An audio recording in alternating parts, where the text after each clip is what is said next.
Welcome back to the channel, Rowdy Nation TV. We're going to get into the story of Nikko Jenkins, a spree killer out of Omaha, Nebraska. At about 5 o'clock a.m. on the morning of August 11th, 2013, a patrol officer discovered two bodies in a white Ford pickup truck parked near a swimming pool at 18th Street. The two victims were identified as Juan Pena and Jorge Ruiz. They had both been shot in the head and their pockets had been turned inside out. They were lured there thinking that they would have sexual relationships with two women who happened to be Nikko Jenkins' cousins. The random double murder began Jenkins' spree less than 2 weeks after his release from prison.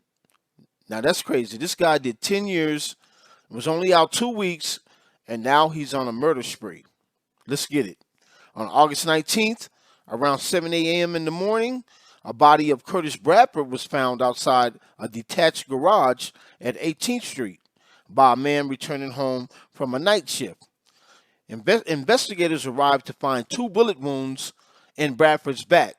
It was later revealed that Bradford and Jenkins had posed for a Facebook photo posted the day before.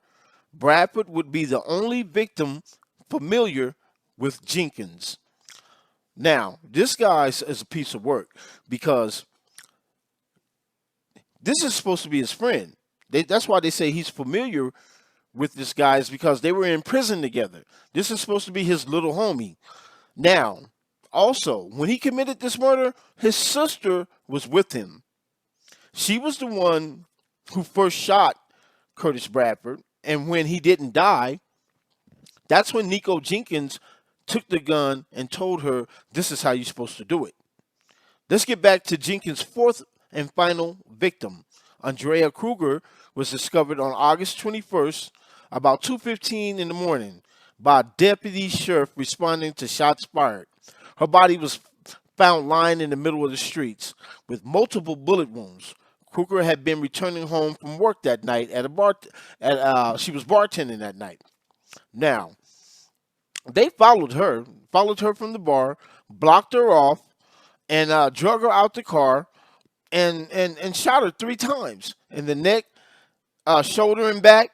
And they said the reason why they why they did this particular carjacking and murder, they were trying to get money. They was just, well, Lil Wayne. There was a Lil Wayne concert that night, and they were driving around trying to rob people who were going to the concert.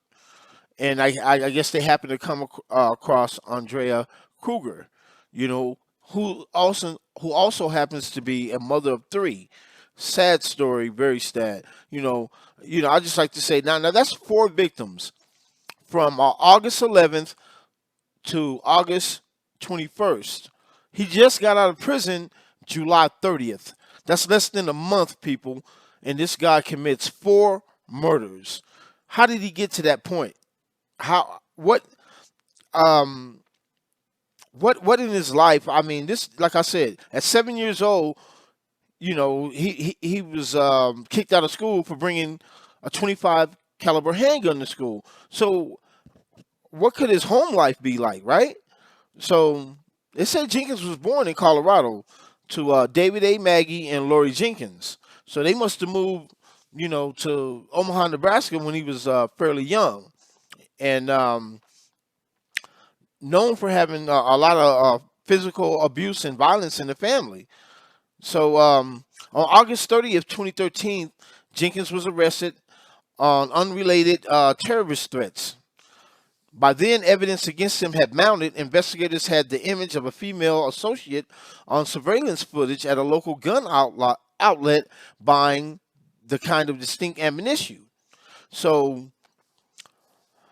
this guy, he did his little killing spree and had a female helping him out. And as you can see by the tattoos and stuff that's on his face, because when he got arrested, he started claiming that he was possessed and that some Egyptian demon possessed him to kill these people. So he was just all over the place when he came to to it when he got arrested. You know what I'm saying? He was real cocky at first.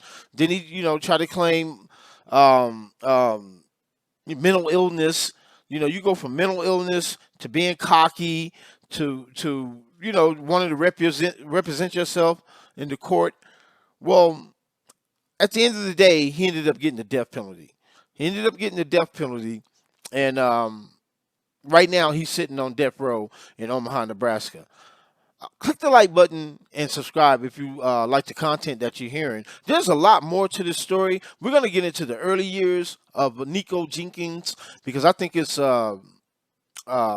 his early life is kind of interesting. I think you guys might find that interesting on how he got to this point because this kid has been in trouble since 7, and not just him, his family, his sister. His sister got time for that too. For helping him in that second murder.